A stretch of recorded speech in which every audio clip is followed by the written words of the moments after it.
The Republican presidential candidates are focusing largely on two early primary states today, New Hampshire and South Carolina. Michelle Bachmann and Ron Paul are looking to build on their first and second place showings in the Iowa straw poll last weekend. And joining us now from Manchester, New Hampshire, the Republican Congressman Ron Paul. He's a candidate for President of the United States. Congressman, thanks very much for coming in. Thank you, Wolf. Good to be with you. Thank you. At that last Republican debate, you really differentiated yourself from all the other Republican candidates, dare I say the Democratic candidate that would be the President of the United States as well, when you made it clear that on national security and foreign policy, you want to bring American troops home immediately from Iraq, Afghanistan, Germany, South Korea. Is that right? That is correct. And immediate, of course, can be qualified a little bit. You know, it takes a few days to get over there and pick them up. No, as soon as possible. The American people are with me on that. The majority respond in that manner. I don't think we can afford it anymore. I don't believe it's in our best interest to be there because I think it undermines our national security. So, including Germany and South Korea, bring those thousands of troops home. Yeah, you know, the immediate benefit before you reorganized and decide how big the Army and Navy should be is just think of all those troops spending all that money back at home.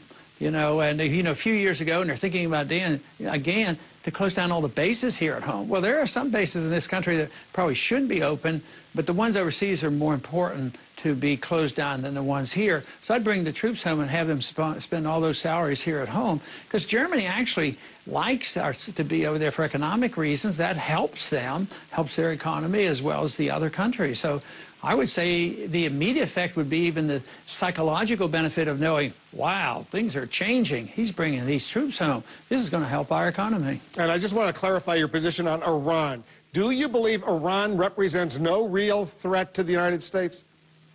No real threat. I think it's a threat just like there's a lot of threats around the world. But if you compared to what? Compared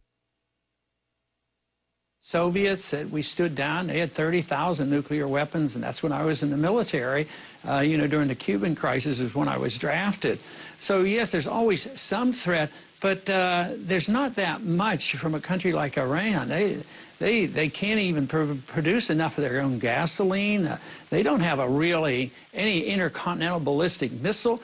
I see this so similar, Wolf, to what was happening to the lead up to the war in Iraq, because remember they kept saying, oh, they're Al-Qaeda over there and there's weapons of mass destruction. We have to go in there. And it turned out not to be true. Just think of the tragedies that have occurred since then. So, no, I don't think it's a real threat, and our CIA, as well as the United Nations, does not argue the case that they're on the verge, you know, of having a nuclear weapon. So the last thing in the world we should be talking about is a war. And remember just recently Bob Gates coming home, he says, you know, anybody that's thinking about another war needs their head examined. And I think that's the way the American people feel. Because the president and other top officials, they express fear that the Iranians are working to try to build a bomb, even though they may not be on the verge of having it. They're in the process of trying to develop one. You don't agree? Well, I think they certainly would have an incentive, but we haven't been able to verify it. That's what my argument is. But I even extend it one step further. What if they, you know, what if in 1 year from now they have one nuclear bomb? What are they going to do with it? They can't deliver it. And if they tried to, they'd be wiped off the face. They'd be wiped off the face of the earth because there'd be retaliation. So they aren't that threat that people play them up to be. Matter of fact, Iran has a pretty good history of not invading other countries and looking for these kind of fights. The last time they were in a war is when we instigated Iraq's invasion of the Iranians. So. No, I just don't see that as a major threat. I see the radicalization of Islam fundamentalism as a result of our foreign policy, going back all the way to 1953. For years, you've been an outspoken critic of the Federal Reserve, the central bank, in effect here in the United States. Now, Rick Perry, the governor of Texas, your opponent for the Republican presidential nomination, he's going one step further in blasting Ben Bernanke, the chairman who was originally named by President Bush. Let me play the clip, and then we'll discuss.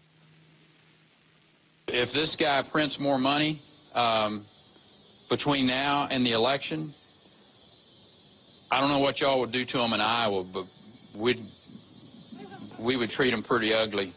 down in Texas. I mean, printing more money to play politics at this particular time in American history is almost treacherous or treasonous, in my opinion. All right, Congressman, you're a fellow Texan. What would you do to Ben Bernanke if he came to your state? I'd try to educate him. I'd try to explain to him why he's embarked on a terrible course of history and that he's not going to be remembered well unless he changes his way. But hopefully you've never heard, and at least I try never to make it the individual as much as the philosophy, the Federal Reserve System. They say, sometimes they'll ask me, what would you do? Would you immediately get rid of Bernanke? Will that solve our problems? And it really doesn't. It's the system. It's the Federal Reserve System. It's the fiat money. It's no backing to the currency, the monetization of debt, the way they do it in secret, the $15 trillion that they worked with in the bailout, the way they bailed out, foreign central banks and foreign governments during the crisis, and a third of that money went over there. So I would say it's the philosophy, it's the position, it's monetary policy that we have to deal with.